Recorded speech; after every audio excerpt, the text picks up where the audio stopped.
Assalamualaikum warahmatullahi wabarakatuh. Perkenalkan, nama saya Anissa Aulia dengan NRP 1901222075. Di sini saya akan menjelaskan tentang telaah kritis jurnal terapi studi yang telah saya lakukan.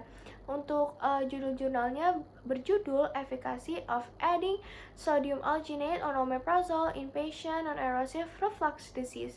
Untuk menganalisis sebuah terapi studi, kita akan menilai validitas internalnya terlebih dahulu menggunakan PECOT, yang dimana PECOT tersebut terdiri dari 5 hal, yakni pertama, populasi yang diambil dalam penelitian ini merupakan pasien NERD yang setidaknya mengalami gejala heartburn selama 2 hari dalam 1 minggu dalam rentang waktu 1 bulan, dan juga pasien yang ketika dilakukan endoskopi menunjukkan hasil tidak didapatkan kerusakan mukosa.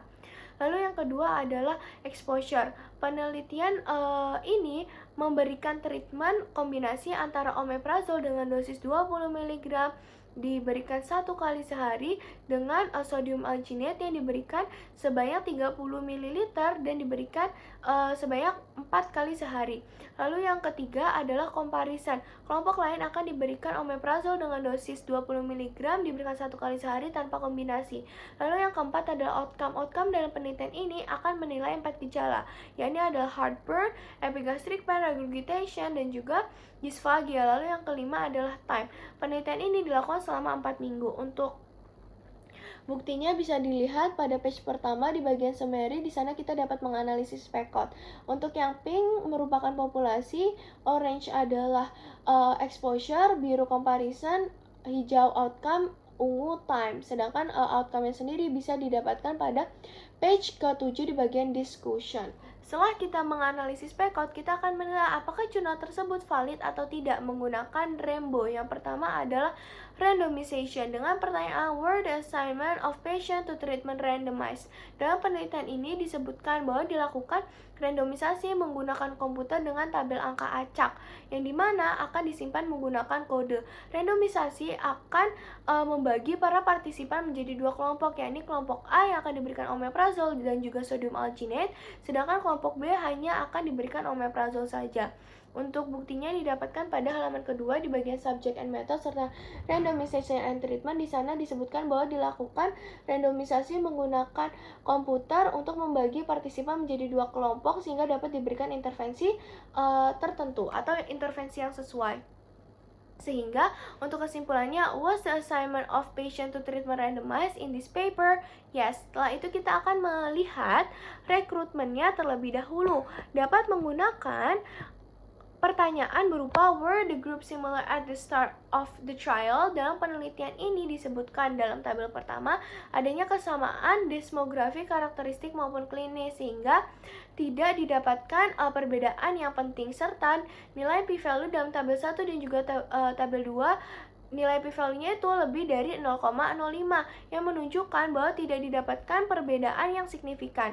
Untuk buktinya bisa dilihat pada page ketiga di bagian result. Di sana disebutkan bahwa tidak didapatkan perbedaan yang penting, serta pada page keempat dan juga kelima untuk melihat p-value pada tiap tabel yang didapatkan nilai p-value-nya lebih dari 0,05 sehingga dapat disimpulkan bahwa tidak didapatkan perbedaan yang signifikan. Untuk kesimpulannya sendiri, were the group similar at the start of the trial in this paper? Ya, setelah itu kita akan menilai allocation-nya terlebih dahulu menggunakan pertanyaan aside from the allocated treatment, were group treated equally. Dalam penelitian ini, semua partisipan akan diberlakukan secara sama, yang dimana awalnya mereka dilakukan randomisasi sehingga para partisipan tersebut memiliki kesempatan yang sama pula. Setelah mereka dibagi menjadi 2 kelompok, mereka akan diberlakukan secara adil dan juga sama, baik sebelum maupun sesudah diberikan obat, yang dimana pada kunjungan pertama mereka akan dicek darahnya, sedangkan pada kunjungan kedua akan dilakukan endoskopi GI, serta peneliti akan menyarankan bahwa pasien tersebut untuk menulis buku harian selama 4 minggu, yang dimana setelah 4 minggu buku tersebut akan diberikan ke RS sehingga RS dapat mengobservasi dan juga menganalisis, serta terdapat beberapa obat-obatan yang pasien tersebut tidak boleh mengkonsumsi selama selama penelitian dilakukan. Contohnya adalah prokinetik, another PPI, cholinergic, anticholinergic, dan masih banyak obat-obatan lainnya. Untuk buktinya bisa dilihat pada page kedua di bagian subject and method, randomization and treatment, serta study design yang menyebutkan beberapa prosedur dan juga beberapa obat-obatan yang pasien tersebut tidak boleh mengonsumsi selama penelitian ini dilakukan. Sehingga untuk kesimpulannya, aside from the allocated treatment, were group treated equally in this paper? Yes. Setelah itu kita akan menganalisis allocation menggunakan pertanyaan kedua, yakni were all patient who entered trial accounted for, and were they analyzed in the group to which they were randomized?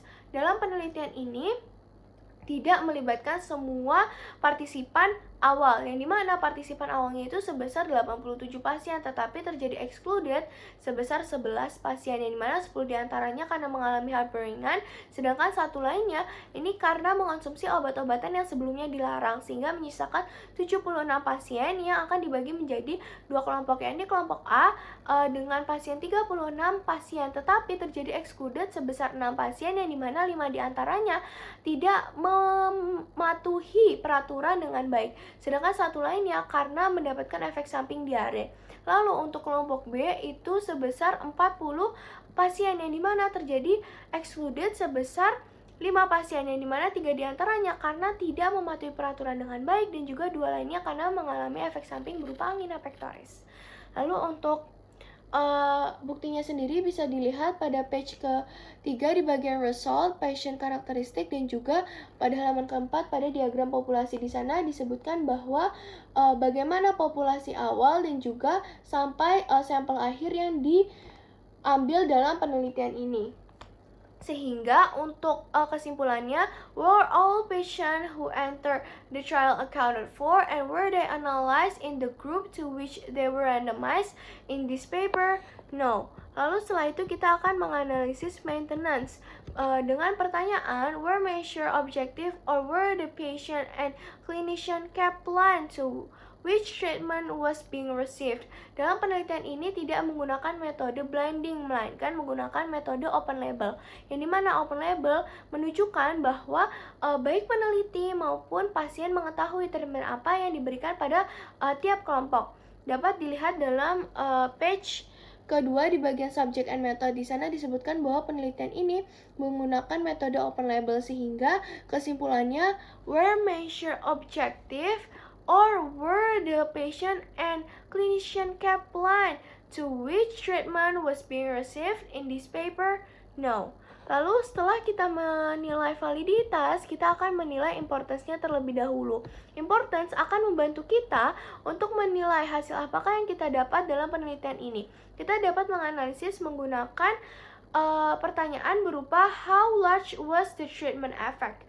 Dalam penelitian ini kita menilai 4 gejala yang sebelumnya saya sebutkan, yang dimana tetapi didapatkan nilai p-value-nya itu lebih dari 0,05 yang menunjukkan tidak adanya perbedaan yang signifikan, serta importance hasil dari importance tersebut didapatkan memang adanya penurunan resiko tetapi tidak begitu besar, sehingga hasil akhirnya menunjukkan bahwa treatment yang diberikan tidak begitu efektif.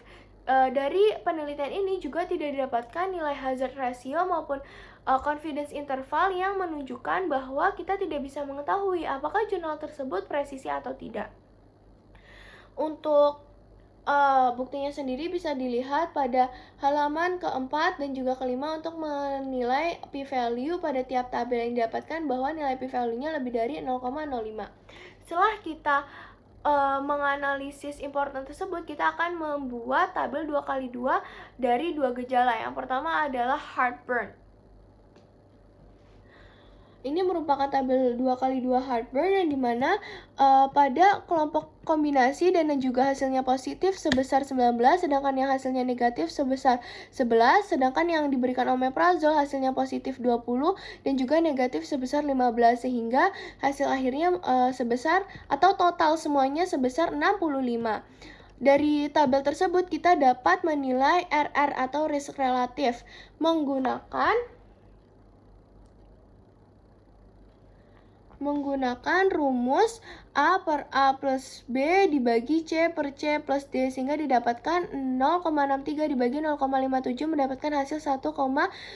Dari hasil tersebut menunjukkan bahwa kelompok kombinasi akan meningkatkan resiko kesembuhan sebesar 1,10 kali lebih besar dibandingkan yang hanya diberikan omeprazol. Lalu kita dapat menilai ARR atau absolute risk reduction dengan rumus CR dikurangi ER. Didapatkan 0,57 dikurang 0,63, hasilnya ialah minus 0,06 yang akan dimutlakan menjadi 0,06 sehingga apabila dipersentasekan menjadi 6%. Dari hasil tersebut didapatkan bahwa kelompok yang diberikan treatment kombinasi dapat mengurangi resiko ketidaksembuhan sebesar 6% lebih besar dibandingkan yang hanya diberikan omeprazol saja.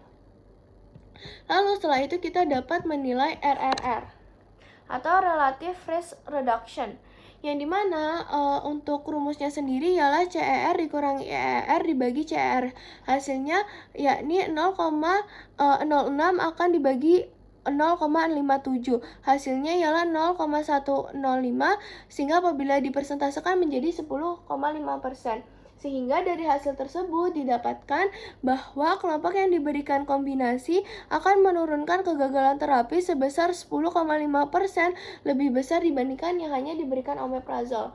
Lalu setelah itu kita akan menilai NNT atau number to treat, yang dimana untuk rumusnya ialah 1 dibagi ARR sehingga didapatkan 1 dibagi 0,06 hasilnya 16,66 yang akan dibulatkan menjadi 17.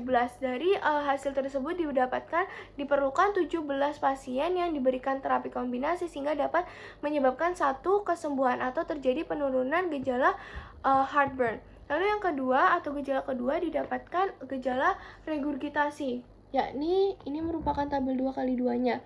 Untuk yang terapi kombinasi dan hasilnya positif sebesar 18, hasilnya negatif 8, sedangkan yang diberikan omeprazol hasilnya positif 20 dan juga negatif yakni sebesar 11, sehingga totalnya ialah 57 pasien.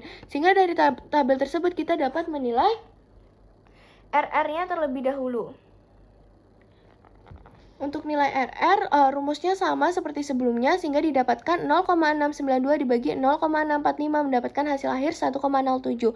Sehingga dari hasil tersebut didapatkan bahwa kelompok A yang diberikan kombinasi resiko mengalami regurgitasi akan lebih rendah dibandingkan dengan kelompok B. Setelah itu, yang kedua adalah ARR atau Absolute Risk Reduction dengan rumus yang sama didapatkan 0,645 dikurang 0,692 dapatkan minus 0,047 dimutlakan menjadi 0,047 sehingga apabila dipersentasekan menjadi 4,7%.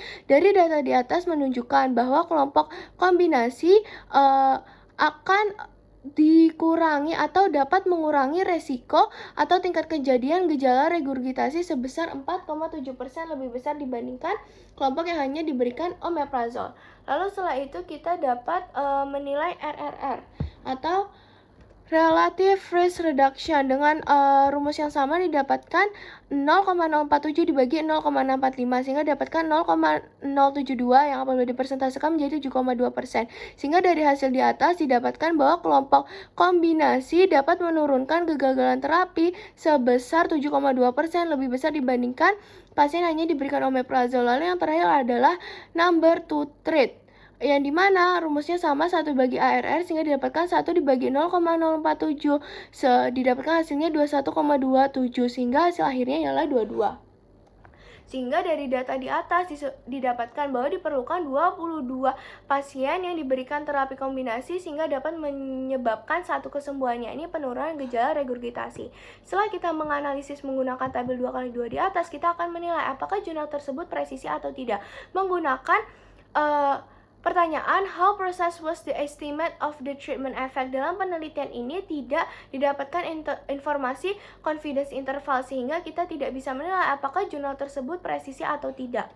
Sehingga kesimpulan yang bisa diambil, walaupun jurnal tersebut merupakan RCT dan juga dilakukan randomisasi menggunakan komputer yang dimana merupakan prosedur yang baik, tetapi dalam penelitian ini didapatkan nilai p-value-nya itu lebih dari 0,05 yang berarti tidak didapatkan perbedaan yang signifikan, serta tidak didapatkan nilai hazard ratio maupun confidence interval, sehingga kita tidak bisa mengetahui seberapa presisi atau jurnal tersebut presisi atau tidak. Sehingga saya menyimpulkan bahwa jurnal tersebut tidak atau kurang cukup valid.